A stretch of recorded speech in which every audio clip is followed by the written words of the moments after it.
Bonjour Christine, comment tu vas? Bonjour Thierry, je vais bien. Et toi? Je vais très bien.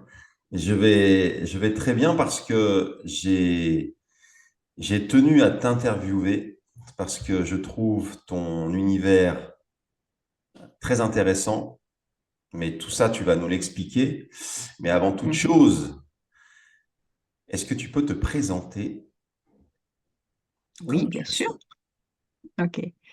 Alors, donc, Christine Dembourg, néerlandaise de nationalité, d'où mon accent. J'ai fait des études de français aux Pays-Bas et après un master, je me suis dit, je ne veux pas du tout devenir prof au lycée, je veux aller dans ce beau pays qu'est la France. Et par chance, j'avais déjà rencontré mon mari, donc me voilà à 23 ans à Paris après mon master et puis où j'ai commencé à travailler dans le monde de l'événementiel. Donc, j'ai travaillé pendant 35 ans dans le monde de l'événementiel et il y a une quinzaine d'années, j'ai fait un burn-out. Et ce burn-out m'a amené vers un bilan de compétences et le bilan de compétences m'a amené vers une école de coaching.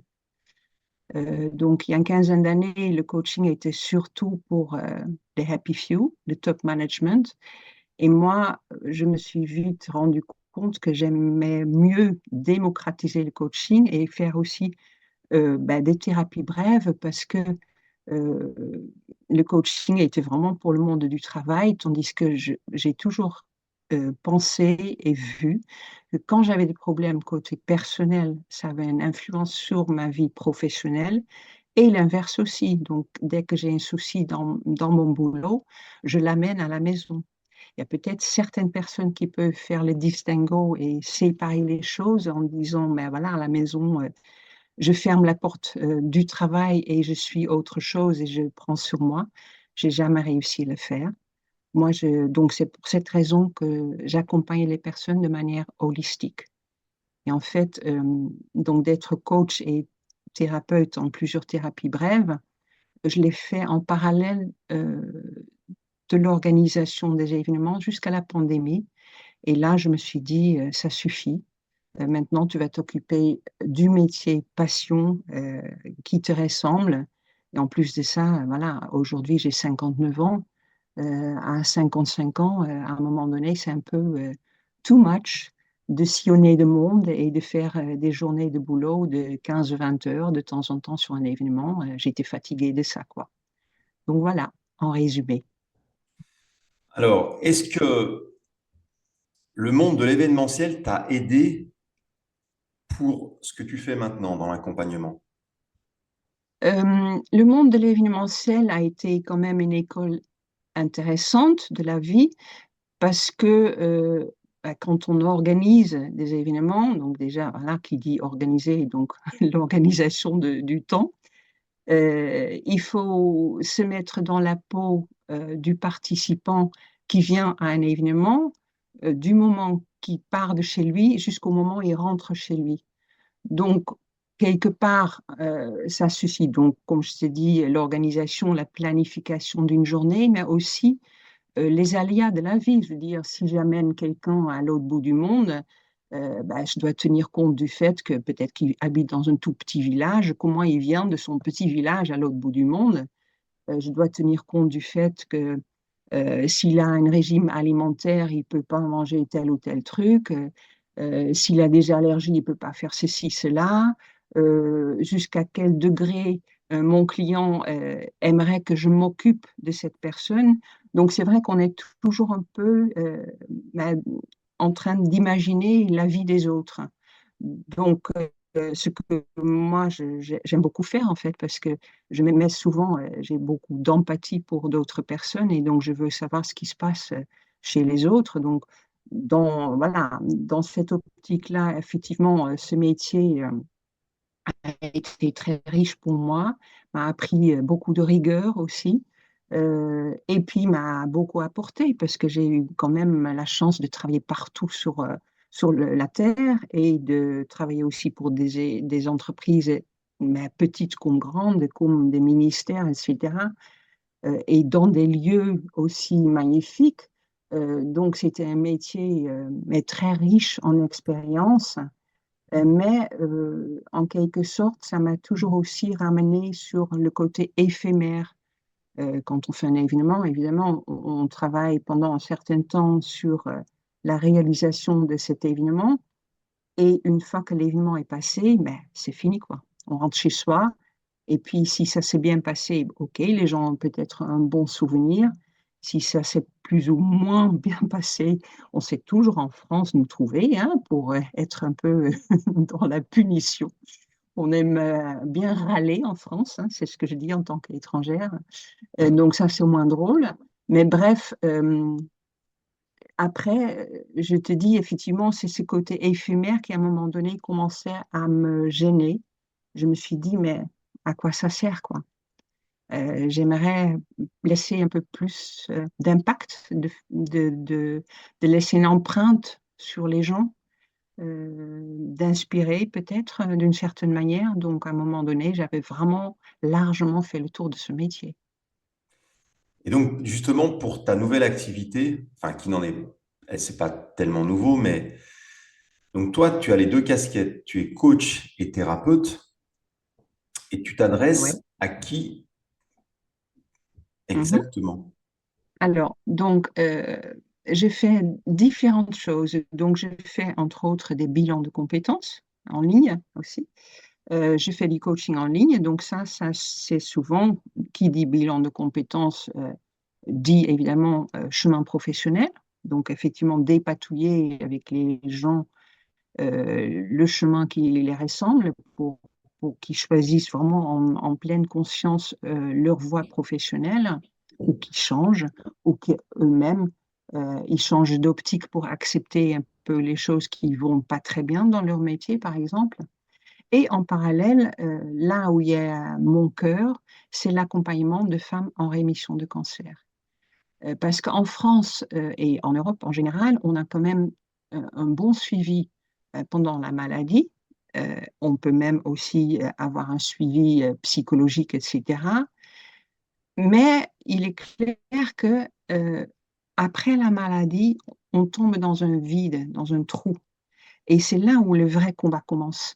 Parce qu'en fait, quand on est atteint d'un cancer, ben, on est un peu dépossédé en quelque sorte de son destin, parce que la médecine prend le relais et on est ballotté à droite et à gauche et on doit suivre des chimios, des radios, etc., etc.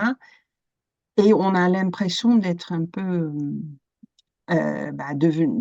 traité comme un enfant, on va dire, hein, en quelque sorte. Et ensuite, quand c'est fini, mais après, qu'est-ce que je fais, quoi? De temps en temps, on a des suites de traitements, on ne peut pas forcément réintégrer son travail. On est un peu considéré comme un ovni dans le monde du travail quand on y retourne. Donc, ça se construit. Et c'est là où moi j'interviens parce que en fait, ce que je dis, et j'accompagne notamment des femmes, j'ai dit, c'est redevenir actrice de votre vie. Donc, reprendre les rênes de votre existence. Et tout ça, ça passe forcément par une énorme introspection et aussi par des séances avec moi, etc. Donc, j'ai développé notamment une méthode pour cela. Voilà. Alors justement, en parlant de cette méthode, donc tu as une formation en ligne qui dure à peu près 4 mois. Quatre Est-ce que mois. tu peux nous Oui. en parler un peu de ce support? Alors, oui. Alors, donc, dans ma formation en ligne, donc, qui est effectivement sur les 4 mois, on va dire qu'il y a trois, quatre rendez-vous aussi avec moi. La première et la plus grosse partie, c'est de l'introspection. Donc, c'est vraiment comprendre qui on est, d'où on vient, pourquoi je suis tombée malade. Est-ce que c'est un hasard? Et moi, je crois donc pas aujourd'hui. Ou est-ce que j'ai hérité de quelque chose? Et là, souvent dans la médecine traditionnelle, on parle de mauvais gènes, par exemple. Est-ce que j'ai hérité de mauvais gènes de ma lignée ou autre chose? Moi, j'estime que chaque être humain a ses forces et ses faiblesses. Si on a hérité des mauvais gènes, c'est pas dit du tout qu'on développe un cancer ou telle autre maladie. C'est juste mais une cristallisation quelque part. Et de temps en temps, quand on s'est négligé sur un niveau de notre vie, mais on est rappelé à l'ordre par notre corps. Donc ça peut être par un rhume hein, et par un truc anodin, mais ça peut aussi être à travers un cancer et toute autre maladie d'ailleurs. Donc j'aide à découvrir le pourquoi du comment dans mes accompagnements et on va aussi notamment regarder le symbole de l'organe touché, par exemple, et on va essayer de voir aussi si par hasard, si dans sa vie à soi, on ne découvre rien, s'il n'y a pas quelque chose d'hérité autrement que par la génétique. Hein. Donc, ça peut être, je donne un exemple, euh, comme je travaille beaucoup sur le transgénérationnel, de temps en temps, il y a des gens qui me disent, mais non, mais il n'y a pas de cancer du tout dans ma famille, donc pourquoi? Et ce n'est pas forcément un cancer. Et donc là, je reviens par exemple vers des descendants de personnes qui ont été gazées à Auschwitz, par exemple. Et donc, ils développent par fidélité à leur lignée des tumeurs aux poumons. Parce que tout simplement, ce sont des descendants qui vivent et par culpabilité qui est inscrit dans nos cellules, ils vont développer un cancer de poumon. Donc ça, c'est un exemple type, mais il y en a plein d'autres, quoi. Il y a vraiment parce que euh, on est, par définition, même si par exemple on est en rupture avec notre famille, on peut avoir hérité de quelque chose qui malgré tout se cristallise dans une maladie, par exemple, un autre exemple, c'est des femmes qui font depuis des générations, à 35 ans, une fausse couche, par exemple. Et ça peut durer depuis des générations et des générations. Donc là, il faut creuser pour savoir ce qui s'est passé. Et de temps en temps, évidemment, on ne peut pas creuser parce qu'il n'y a plus d'ancêtres, ce qui était mon cas parce que j'étais donc dernière génération à 33 ans. Et c'est pour cette raison que j'ai commencé à travailler sur des constellations familiales.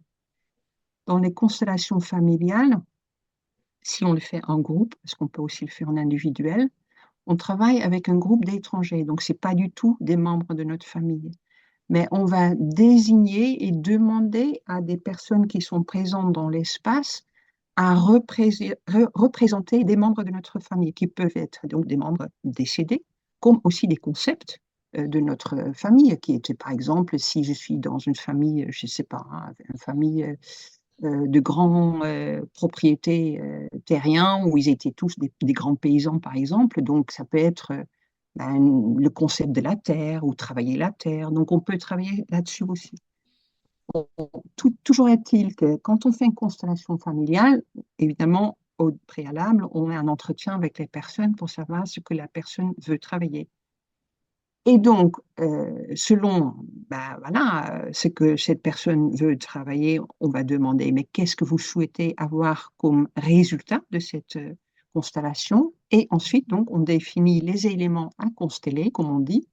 On les place de manière intuitive dans l'espace.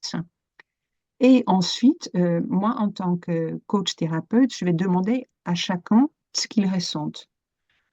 Donc, de temps en temps, on le compare au psychodrame. Mais le psychodrame, les gens, ils jouent les rôles, tandis que là, ils ne jouent rien du tout. Ils ne font que dire ce qu'ils ressentent.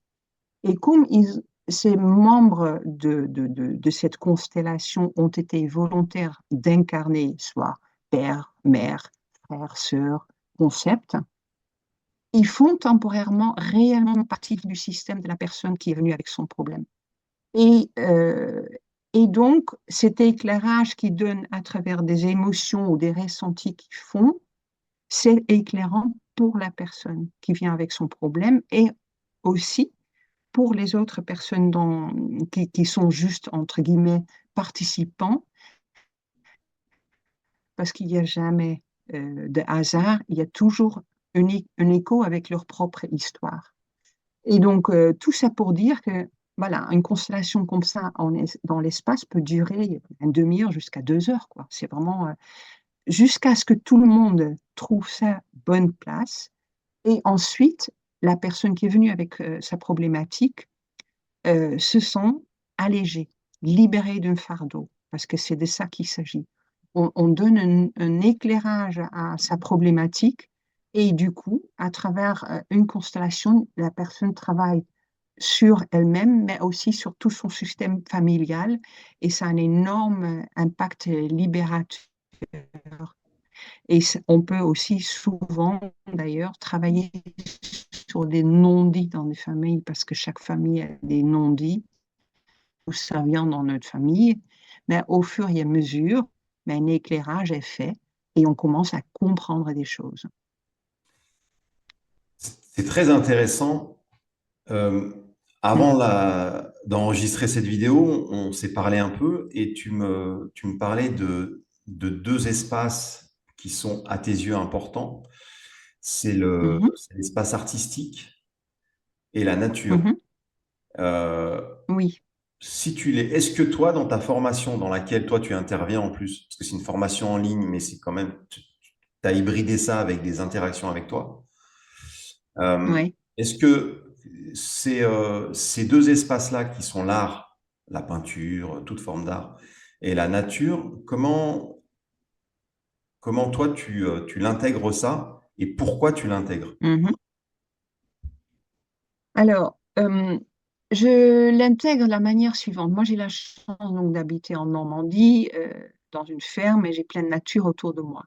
Comme moi-même, pendant longtemps, je suis allée mal, je me suis rendu compte que la nature, ça me faisait un bien fou. Donc maintenant, depuis une dizaine d'années, tous les jours, je fais au moins 5 kilomètres. Je vadrouille dans la nature, sous la pluie, le vent, la neige, peu importe. Et c'est un moment pour moi, comme d'autres personnes iraient méditer, par exemple. Je suis dans ma bulle. Il m'arrive de faire la balade avec mon mari, mais généralement, je le fais plutôt seule. Et en même temps, ce que j'ai développé aussi, c'est en effet des bains de forêt. J'amène des gens, des groupes en forêt, comme d'ailleurs, comme j'ai un cabinet à domicile, quand j'ai de temps en temps des personnes avec des blocages, je les amène aussi en forêt ou dans la nature. On pose la problématique avant de partir et ensuite on va faire une promenade en silence et on essaie de voir si la nature peut donner des réponses, ce qui est généralement le cas.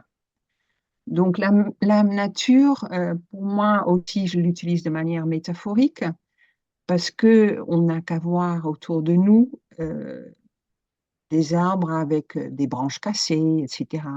Un arbre tombé, il y a des petits arbres qui repoussent. Donc la résilience est énorme dans la nature. Et donc quand on est malade, forcément, la résilience, il faut mettre son nez dessus au lieu de voir ce qui ne va pas, on va mettre son nez sur ce qui va.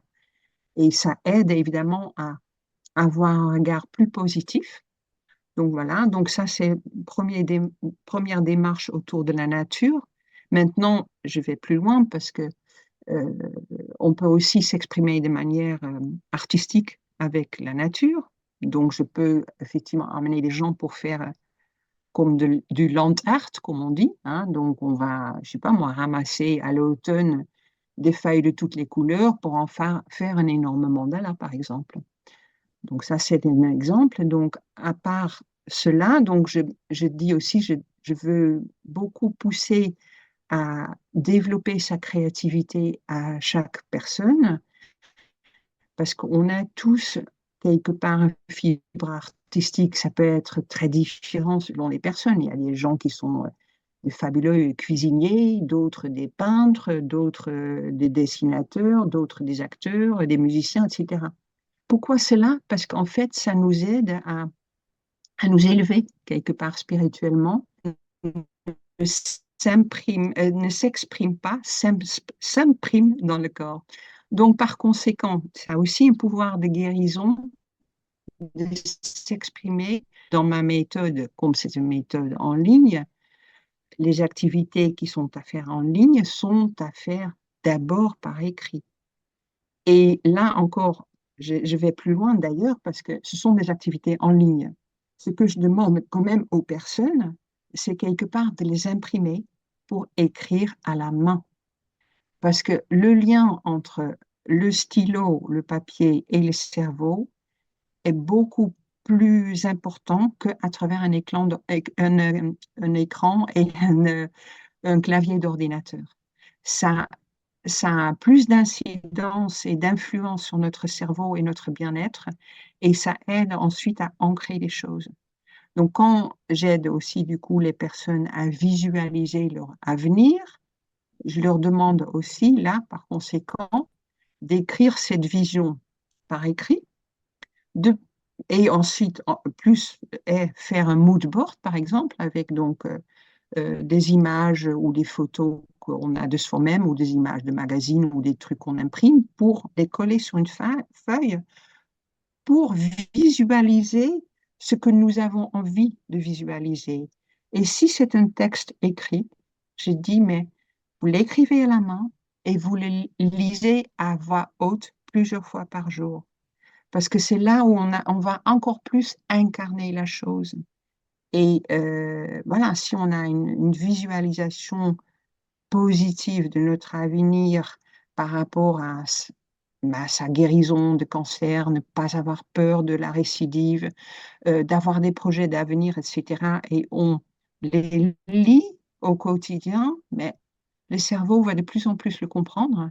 Et par conséquent, nous, on est de plus en plus dans la pleine conscience, le mindfulness, et on va pouvoir incarner cette nouvelle vision de nous-mêmes. Et ça donne de la joie. Et en même temps, plus on le dit à voix haute, plus on ose le partager avec les autres. Et donc, par conséquent, une fois que c'est partagé avec les autres vont se projeter là-dedans aussi et ça devient une réalité encore plus vraie. Donc, tout ça pour te dire qu'effectivement, il faut jamais garder les émotions à l'intérieur de soi. Il faut les sortir d'une manière ou d'une autre. Et moi, mes moyens, c'est une expression artistique ou la nature. Voilà. Mais effectivement, ça peut être de plein de manières différentes. On peut écrire un bouquin, on peut parler, faire un podcast, on peut s'enregistrer en vidéo, en audio, tout ce que tout ce que tu veux, mais du moment que ça sorte de son corps et de son esprit. Christine, je te remercie beaucoup. Pour les personnes qui souhaitent, je mettrai tes coordonnées, mais est-ce que Mhm. pour les personnes qui voient cette vidéo et qui veulent rentrer en contact avec toi, pour te poser des questions ou pour adhérer à ta formation ou même en présentiel, Oui. éventuellement, Mhm. euh, Oui. concrètement, comment elles font? Alors, j'ai différents sites internet.